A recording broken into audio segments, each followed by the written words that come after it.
Ayun mga brother, nandito ngayon tayo sa may Bulbok na, papunta sa ilalim ng tulay, no? Pero may tuturo ko sa yung daan mga brother, no?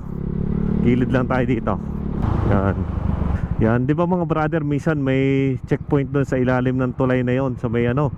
Dahil kalimitan, yan lang naman ang pestuhan nila dahil ilom sa ilalim na yan. Kung gusto nyo hindi kayo ma-checkpoint at gusto nyo hindi kayo maabala, ay may tuturo ako sa inyong daan. Pwede rin ang tagusan ng mga walang lisensya. Tapos pupunta kayo ng Batangas City, no? E makakaiwas kayo doon sa checkpoint naman. Pero hindi ko sinasabing ito shortcut, ha. Yung malayo-layo nga lang ang daanan na to, no? Sundan nyo lang ang video na to mga brother, no? At papakita ko sa inyo simula dito sa may bago sa piti ng pagkakit ng tulay, eh didiretso tayo dyan. Dahil nga yung may checkpoint nga sa ilalim ng tulay, eh. Kaya didiretso tayo din, mga brother, no? Diretso lang tayo dito. Dahil napakahigpit nga ng checkpoint sa ilalim. Kaya kakoy nagdiretso tayo dito sa taas mga brother. Yan. Daanan na rin to ng mga kamote, sabi nga. Ayan. Nasa pababa na tayong bahagi ng flyover dito sa may Bulbok. Tayo ay may anohan dito, yung lalo yun, LTO yun, no? Para kagagaling lang sa ilalim ng LTO yun, nasa malayo, oh. Eh kagagaling lang. Dito tayo sumuot mga brother. Yan. Wala naman nakalagay na no U-turn dito, no? Yan mga brother, mayroong mga daanan din dyan. Pero dito tayo dumaan mga brother, makalampas ng I-Taiwan.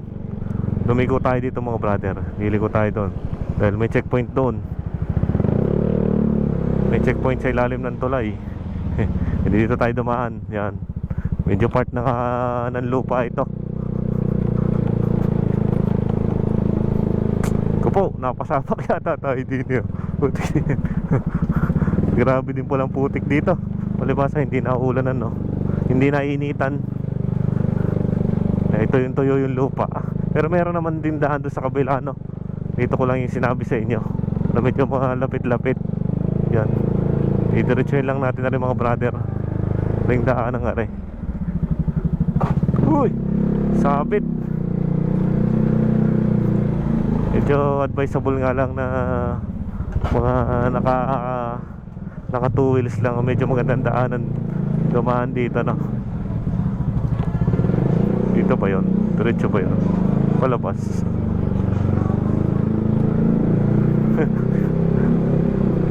Basta yung daan na yan, susunin nyo lang mga brother. At kayo doon lalabas nga. Yan. At medyo madami-daming mga paliko-likong daanan. Yan. Sumuot na tayo din, eh. Hindi natin alam mismo yung pangalan ng kalye na to, no? Taas ng humps, oh. Yan.